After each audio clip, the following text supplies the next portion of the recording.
Assalamualaikum warahmatullahi wabarakatuh. Pada kesempatan kali ini saya akan sharing materi terkait pengantar akuntansi. Sumber pustaka yang digunakan adalah buku Warren edisi ke-27. Nah, jadi ini saya akan sharing terkait dengan materi chapter 2 ya.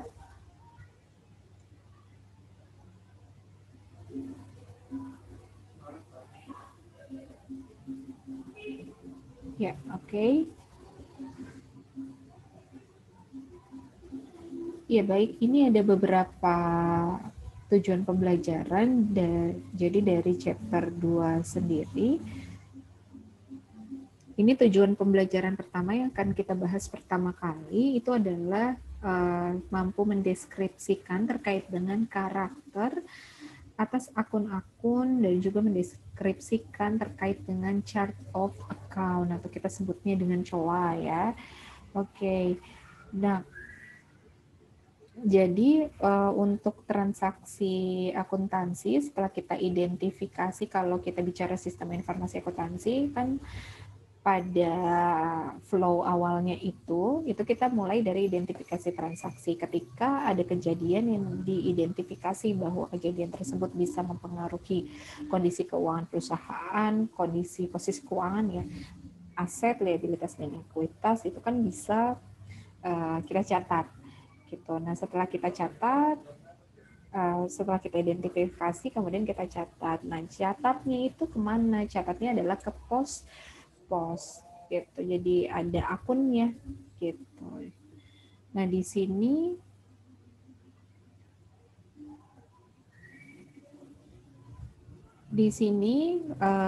sistem pencatatannya adalah double entry. Jadi adanya kalau double entry itu adanya adanya penambahan atau pengurangan di satu akun, itu ada konsekuensi logis bertambahnya atau berkurangnya di akun lain gitu. Jadi debit nantinya akan berpasangan juga dengan kredit gitu. Kiri kita adalah debit dan kanan kita adalah kredit.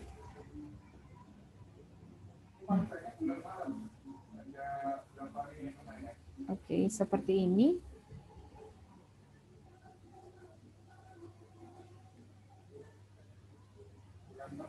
Ya, jadi ini ada contoh transaksinya ya. Ada contoh transaksinya di mana aset sama dengan liabilitas ditambah ekuitas. Aset ini bertambahnya di debit. Liabilitas atau kewajiban bertambah di kredit. Kemudian owner's equity ini bertambah di kredit. Tetapi owner's equity itu terdiri dari beberapa komponen.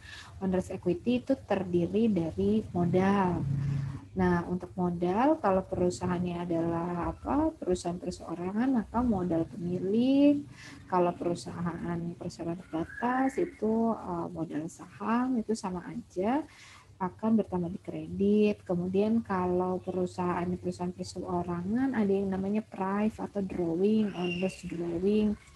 Ini mengurangi owner's equity, berarti ada di debit. Karena dia normalnya di kredit, maka kalau ada tanda negatif, maka dia harus di debit. Kemudian di sini kalau ada pendapatan atau ada fee, itu berarti kita masukkannya di kredit karena menambah daripada owner's equity.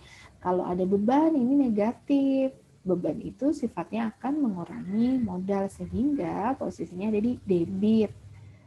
Seperti itu, macam-macam beban, macam-macam expense mau wage expense, mau rent expense, supplies expense, utilities expense, dan miscellaneous expense, semua sifatnya adalah negatif sehingga semuanya adalah di debit. Oke.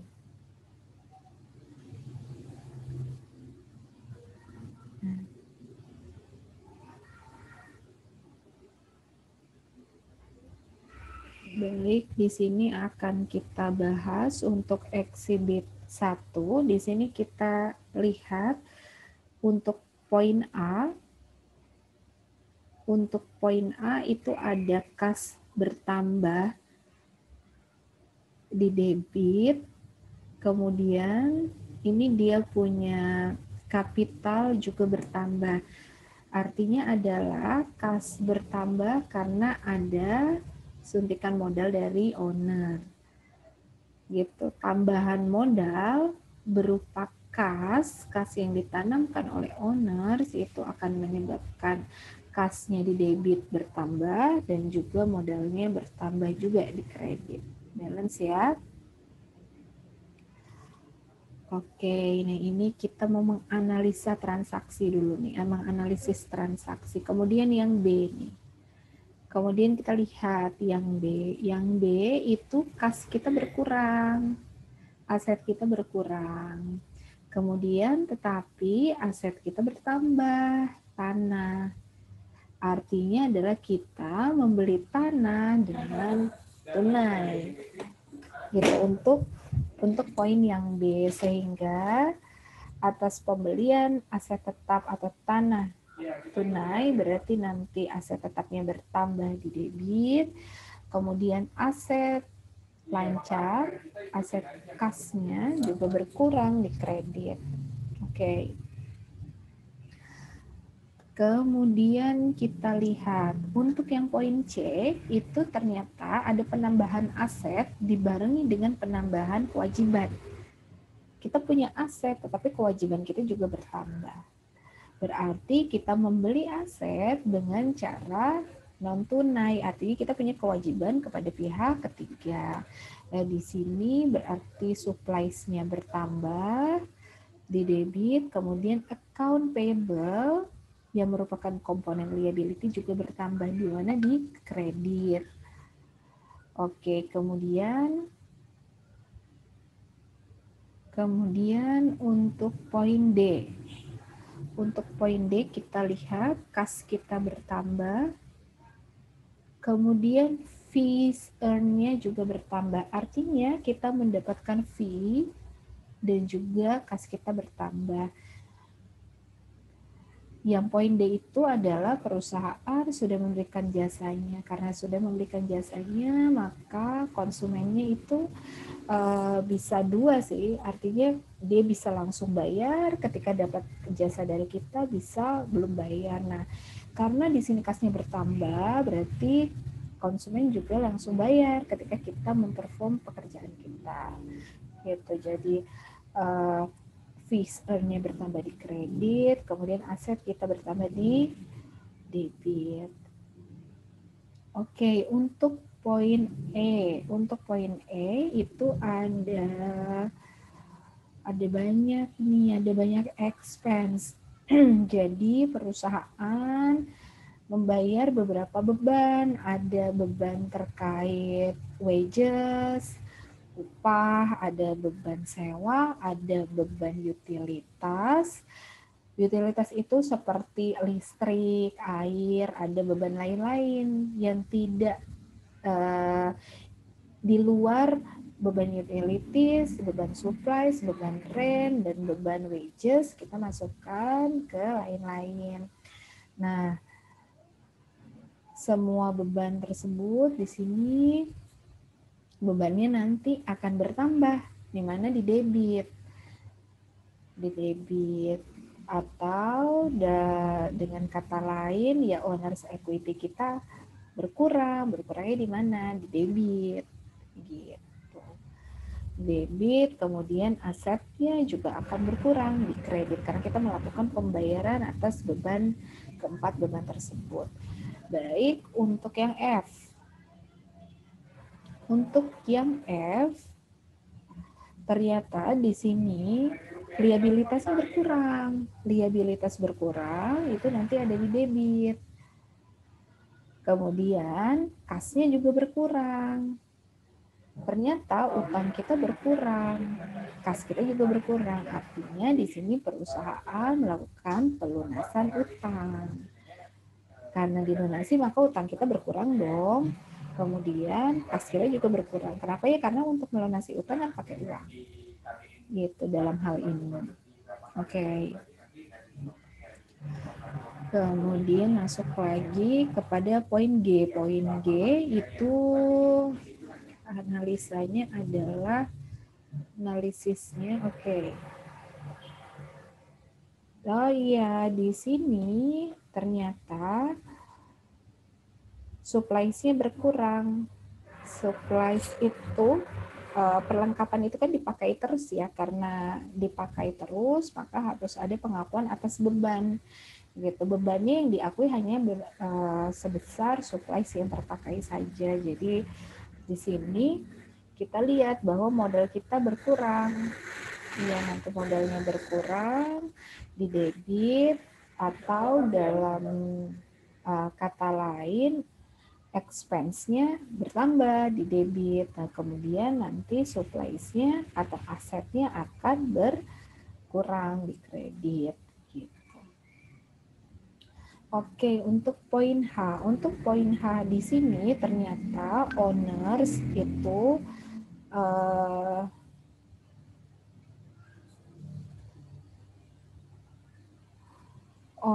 di sini melakukan pengambilan uang, melakukan drawing atau prive sebesar 2.000 itu, sehingga di sini modal kita berkurang. Modal berkurang di debit, modal berkurang, kemudian karena kita ambil uang kita, maka harta kita atau aset kita juga berkurang. Nanti akan berkurang di kredit. Gitu, itulah analisis dari transaksi-transaksi. Oke, baik, kita masuk kepada chart of account. Artinya tadi kita sudah tahu ya, ada nama akun. Ada akun golongannya, ada akun kas, ada golongan liabilitas, dan juga owner's equity. Nah, untuk memudahkan pencatatan itu biasanya kita, selain kita klasifikasikan mana ke dalam aset, ke dalam liabilitas, owner's equity, revenue, dan juga expense, nantinya kita kasih nomor. Jadi tidak hanya kita kategorikan ini masuknya kemana, gitu golongannya, tapi kita kasih nomor juga. Nah, aset sendiri itu kita beri biasanya angka 1, liabilitas kita beri angka 2, kemudian owner's equity modal ya, itu modal kita beri 3, revenue kita beri angka 4, expense kita beri angka 5, 1, 2, 3, 4, 5. Nah, jangan lupa revenue dan expense itu bagian dari owner's equity, di mana revenue akan menambah owner's equity, maka saldo normalnya di kredit. Kalau expense akan mengurangi owner's equity, maka saldo normalnya di debit. Oke. Nah, untuk aset sendiri, aset itu intinya adalah mudahnya harta. Mungkin kalian pernah dengar aset itu dianalogikan dengan harta. Jadi sumber daya, lebih ke sumber daya yang dikuasai perusahaan. Nantinya sumber daya itu bisa dijual, bisa dipakai sendiri, dan juga bisa menghasilkan kas. Gitu. Nah, aset ini ada kas, ada piutang, usaha, account receivable, ada supplies, yaitu perlengkapan, ada prepaid insurance, asuransi dibayar di muka, ada land, tanah, ada office equipment, peralatan kantor. Gitu, nanti aset sendiri klasifikasinya ada aset yang lancar, ada aset tidak lancar gitu. Di mana kalau aset lancar itu bisa digunakan, bisa dikonversi jadi kas, bisa dijual juga dalam waktu maksimal 1 tahun atau 1 periode akuntansi. Gitu. Kebalikannya, yang bisa digunakan, yang bisa dijual, yang bisa dimanfaatkan dalam waktu lebih dari 1 periode akuntansi itu nanti masuk kepada aset tidak lancar.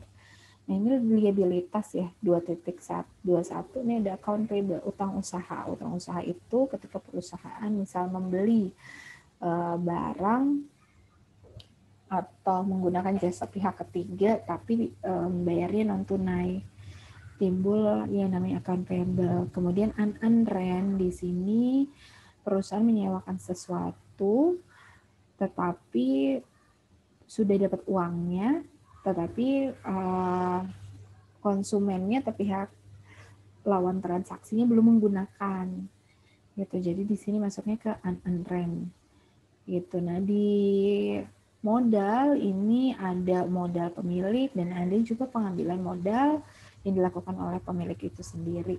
Revenue, kalau kita bicara perusahaan jasa, di sini ada fee. Pendapatannya kan berupa fee atau service revenue. Nah, expense, bebannya macam-macam. Ada beban upah, ada beban gaji, ada beban perlengkapan, ada beban sewa, ada beban utilitas yang terdiri dari beban air, beban listrik, dan juga ada beban lain-lain yang tidak bisa menampung beban 51 sampai dengan 54 bisa dikategorikan atau dimasukkan ke beban lain-lain atau miscellaneous expense. Oke. Nah, ini di sini ada aset, ada liabilitas, dan juga ada owner's equity. Nah, untuk aset sendiri bertambahnya di debit, berkurangnya di kredit.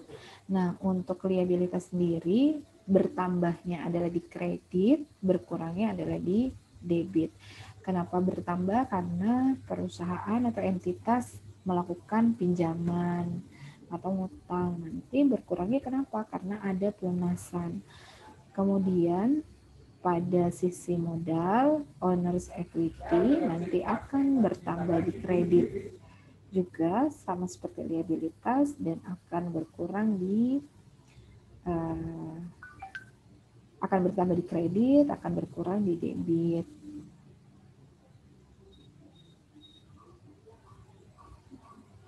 Oke. Ini adalah akun-akun pada neraca ya, ada aset, ada liabilitas, dan juga ada owner's equity. Nah, di dalam komponen owner's equity sebenarnya ada komponen revenue dan juga expense, pendapatan dan juga beban. Nah, ini masuknya kepada laporan laba rugi. Gitu. Nanti laporan laba rugi hasil dari laba atau rugi usaha perusahaan kan akan ditutup ya, ditutup ke modal. Gitu. Jadi ini revenue-nya akan bertambah di kredit, akan berkurang di debit. Kemudian untuk beban atau expense, akun expense itu akan bertambah di debit, kemudian akan berkurang di kredit. Nah, sementara untuk akun withdrawal ini kan tadi komponen dari modal ya. Withdrawal itu artinya pengambilan modal. Itu jadi modalnya berkurang. Gitu. Kalau modal berkurang di mana? Di debit. Gitu. Modal berkurang di debit.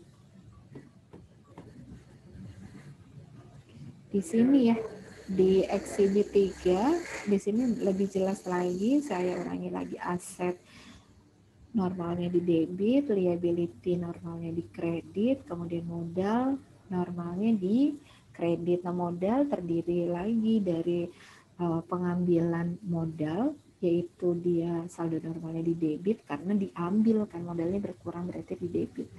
Kemudian ada pendapatan. Nah, pendapatan karena dia menambah modal maka saldo normalnya di kredit. Nah, sementara untuk beban karena dia pengurang modal maka saldo normalnya di debit. Gitu. Jadi komponen modal sekali lagi ada pengambilan modal pemilik, ada revenue atau pendapatan, ada juga beban.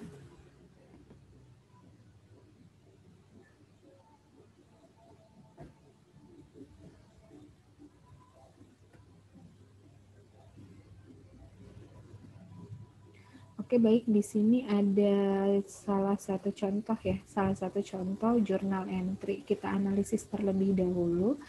November 1. Chris Clark deposit $25.000 in a bank account in the name of Net Solution. Tadi sebenarnya ini sudah ada di sini kalau tidak salah, sudah ada di depan ya. Di exhibit 1. Jadi exhibit 1 ini penjelasannya ada di bawah. Tadi sebenarnya sudah saya jelaskan juga, tapi tidak apa-apa, saya ulangi sekali lagi. Di sini November 1 kita lihat Chris Clark sebagai pemilik, dia mendepositkan uang tunainya 25.000 ke giro perusahaan gitu. Jadi ke tabungan perusahaan atas nama perusahaan Net Solution. Sehingga dalam hal ini atas deposit, atas penanaman modalnya owner, berarti kasnya bertambah dan juga modalnya bertambah gitu. Kas bertambah di debit, modal bertambah di kredit. Sebesar berapa? Sebesar 25.000. Gini, jangan lupa nanti pada saat menjurnal selalu buat tanggalnya. Jadi nanti kalau kita membuat jurnal memang harus kronologikal, artinya tanggalnya dari tanggal muda dulu gitu. Dari 1 November dulu kalau kita bicara kasus ini. Oke, step 1-nya kita masukkan tanggalnya, step 2-nya kita masukkan debitnya, step ketiganya masukkan kreditnya. Kreditnya adalah Chris Capital. Step kelimanya itu deskripsi jurnalnya. Ini kan investasi kas pada perusahaan Net Solusi. Step kelimanya nanti kalian akan membuat nomor referensi ya. Nomor referensi tadi kalau kas itu kan nomor referensinya 1. Gitu 1, kalau kapital tadi nomor referensinya adalah 3 karena dia modal. Gitu. Nanti setelah step kelima itu nanti kita masukkan berapa debitnya, berapa kreditnya.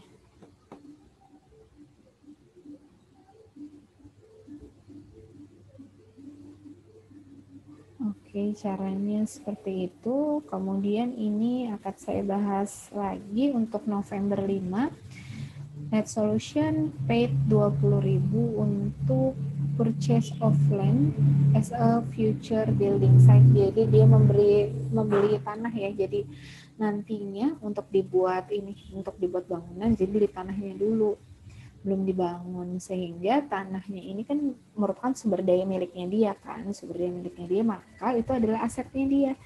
Jadi tanahnya bertambah di debit karena asetnya bertambah, kemudian karena membelinya pakai kas berarti asetnya juga berkurang. Di mana? Di kredit, sehingga balance.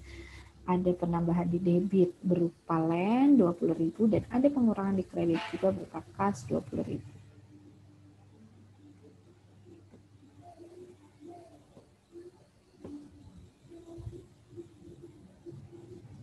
Oke, baik, saya selesaikan sampai dengan transaksi D ya, karena sebenarnya ini udah saya bahas tadi di awal. Untuk transaksi C, pada tanggal 10 November, Net Solutions purchase supplies on account for $1.350. Jadi di sini dia membeli supplies, berarti ada yang bertambah supplies-nya. Nah, kemudian dia berhutang, berarti dia punya kewajiban, sehingga asetnya bertambah, supplies bertambah di debit 1.350 dan juga kewajibannya juga bertambah di kredit 1.350. Begitu analisis transaksinya. Seperti biasa nanti dilengkapi tanggalnya November, tanggal 10, kemudian apa debitnya supplies, kreditnya silakan ditulis account payable, kemudian tujuan jurnalnya apa, purchase supplies on account, kemudian selanjutnya adalah amount-nya di debit berapa, 1.350, kemudian di kreditnya juga sama 1.350. Oke, untuk transaksi D itu November, pada tanggal November 18, Net Solusi menerima kas. Jadi dia mendapat kas karena dia sudah menyelesaikan jasanya, sudah memberikan jasanya. Gitu, sehingga di sini kasnya bertambah dan juga dia harus mengakui pendapatannya juga bertambah. Itu. Jadi dia dapat uang kas dari konsumennya dia. Kasnya bertambah di debit 7.500, fees earn-nya, pendapatannya juga bertambah di kredit. Nah, keterangan jurnalnya apa? Keterangan jurnalnya adalah mendapatkan fee dari konsumen. Ya baik, sekian video kali ini terkait dengan analisis transaksi. Untuk pembahasan soalnya terkait dengan analisis transaksi akan ada di video berikutnya. Terima kasih. Semoga sehat selalu dan semoga video ini bisa membantu kalian dalam menganalisis transaksi. Sekian, Assalamualaikum warahmatullahi wabarakatuh.